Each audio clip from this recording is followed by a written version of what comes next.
I knew it. Golly, that little fish is fighting, folks. Little black crappie. What about that? And about 3 feet of water right here. That broke the ice this morning. I knew I could find them. There wasn't no doubt in my mind. Let's let him go. Well, good morning, folks. That was the first crappie of the morning. I've been hunting them for a while. This is exactly the type of stuff that I look for this time of the year, especially if there's a couple of days, 2 or 3 days of a warming trend in the wintertime. I look for gizzard shad. That is the key to catching crappie up shallow. If you want to target them up shallow, look for the gizzard shad. Under them are smaller shad. Threadfin shad, and that's what the crappie are feeding on. That simple. It's just really a simple deal right here when you think about it. Find the bait, find the fish. This is a Bobby Garland bait right here, and I forget the name of it. The reason why I'm using white and silver, well, very, very visible on overcast days. Anything with white on it, and if you have relatively clear water or even dingy water, it'll catch fish. Let's catch another. Whoa! Now there's a little bit of aquatic vegetation in here. There's some milfoil, a little bit of hydrilla mixed in, and there's another fish. Yeah, that's a pretty good fish right there. I set the hook too hard right there. I was talking. That's a good black crappie right there. Now this is just a small area that's gonna hold fish. These are fish that most people don't look for. They don't look for it all. Right now, here on Guntersville Lake, it's all about bridges. Matter of fact, I tried to fish a bridge this morning and I was unsuccessful. Too many people, and I got up early. So that's why I get out here and I hunt fish. And I'm not fishing but about a foot under the surface, and there he is. 1 foot under the surface. And the reason why these fish are here, now they'll be gone when it gets back cold again, but right now it's around 64 degrees right now, and that's unseasonably warm. That's what I look for. Look at there, what a crappie. Now they'll move. What was I saying? Okay, they'll move when it gets back cold again. They'll move out of here like nobody's business. These fish are the movingest fish I've ever seen in my life. That's all they do is move and move and move. Let's let him go. You can see those gizzard shad flipping in front of me. Well, they're not feeding on gizzard shad, but that's a sure sign that threadfin shad are in the area. The smaller threadfin shad, and that's what the crappie's focusing on. It's a oddball way, oddball pattern, but it works. It works. There's no doubt about it. I'm using this high-vis Mr. Crappie line, and there's a fish. See, I know there's a lot of fish in here. That's why I'm stuttering. I love to catch crappie, folks. This is a good one right here. This is a good one right here. There ain't no doubt about it. Lord have mercy, what a crappie. I know there's a lot of fish back here. I have to be super stealthy and quiet. Right there, I can see the bottom. It's probably about 16 inches of water right there. 2 feet of water in front of me. And there he is. Big old crappie. But this is something that just don't last long at all. But I guarantee y'all, folks, let's let him go. That's a big fish right there. I guarantee you, you have 3 or 4 days of unseasonably warm weather, and these fish will do all kinds of different things. Now, this winter, so far, I've been catching a lot of fish up shallow. because of the weather conditions. I'm fishing totally different than what I normally do, because most of the fish right now are deep, but not all crappie do the same thing at the same time. It's impossible for that to happen because bait don't do the same thing at the same time. Now I'm just going to come down through there real slow, just a steady wind, nothing fancy, and that's all it's going to take to get these fish right here to bite. They're fired up. These fish are extremely active. Now I have this jig tied with a loop knot right here. It gives it more freedom from the eyelet. I tell you what, idling around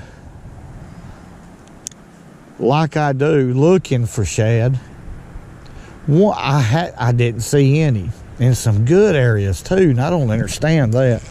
There's a good one. When I seen these shad back here, I said, yep,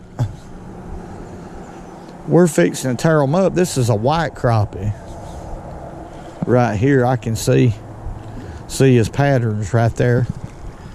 I seen that fish bite. Come on back here. You quit that.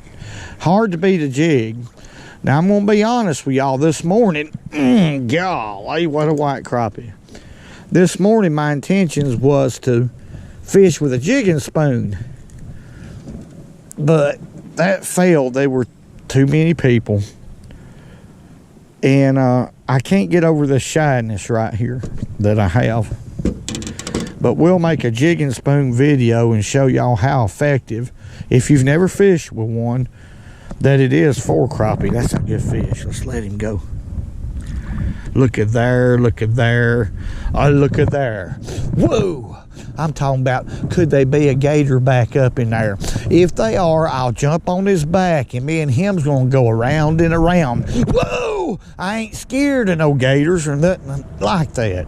Sock squatches, gators, it don't make near a bit of difference. Whoa! This is a Canyon Creek super ultralight rod. I fish with it a whole lot.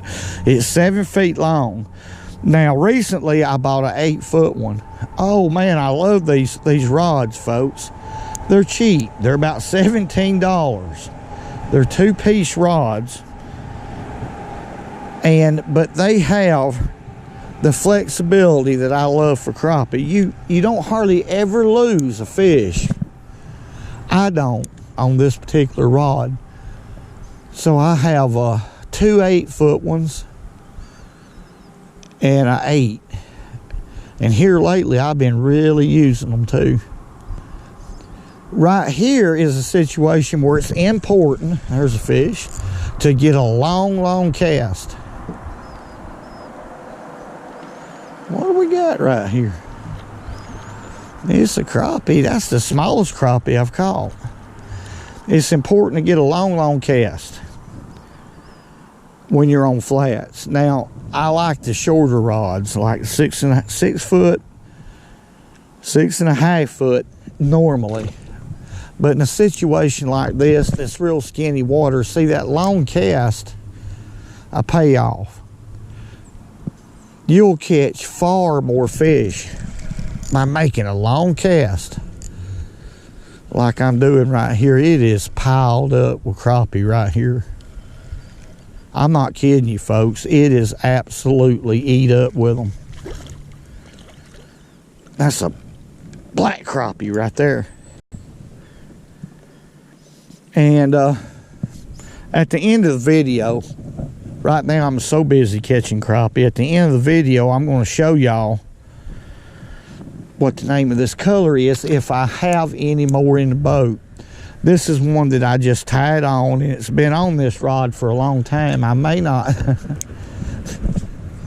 I may not have any more in the boat, but I'm going to tell you what, they're killing it.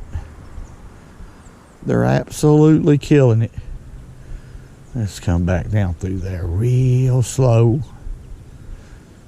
Now, it's important that I keep this jig about 1 foot under the water. So the jig head that I have on here is perfect. It's a 1/32, or it was, but I cut it down, cut the collar off of the shank of the hook, and it's probably half that light. So I can control this without any problem, keeping it about a foot below the surface.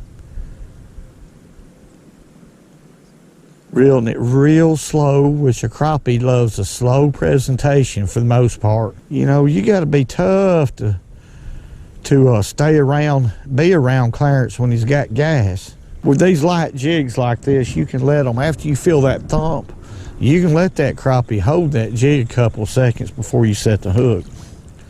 He's not going to turn loose of it.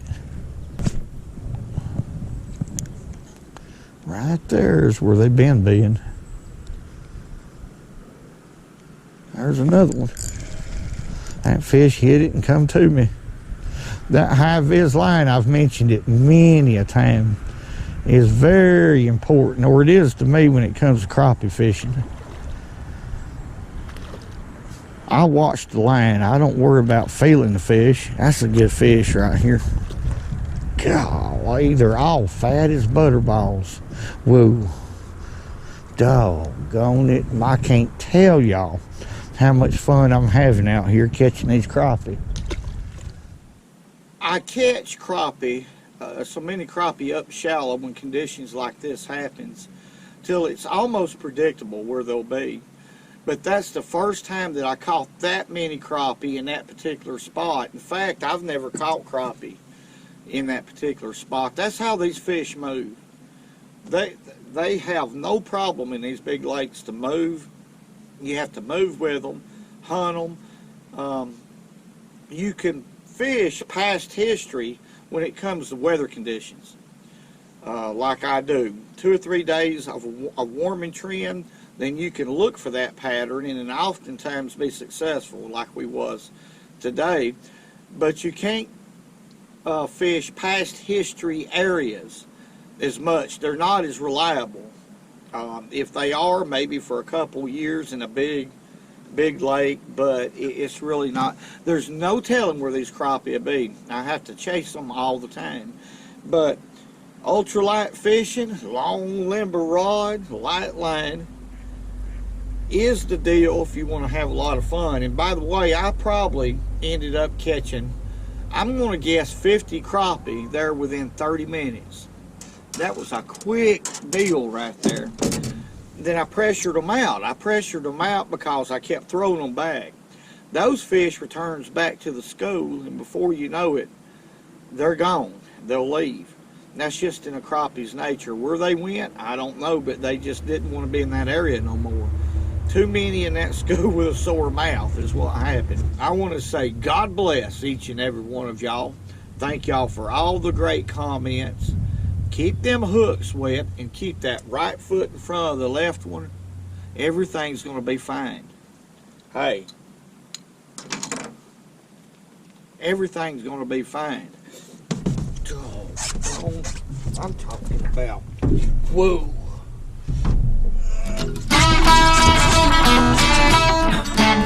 And remember, go fishing when you can, because it's good.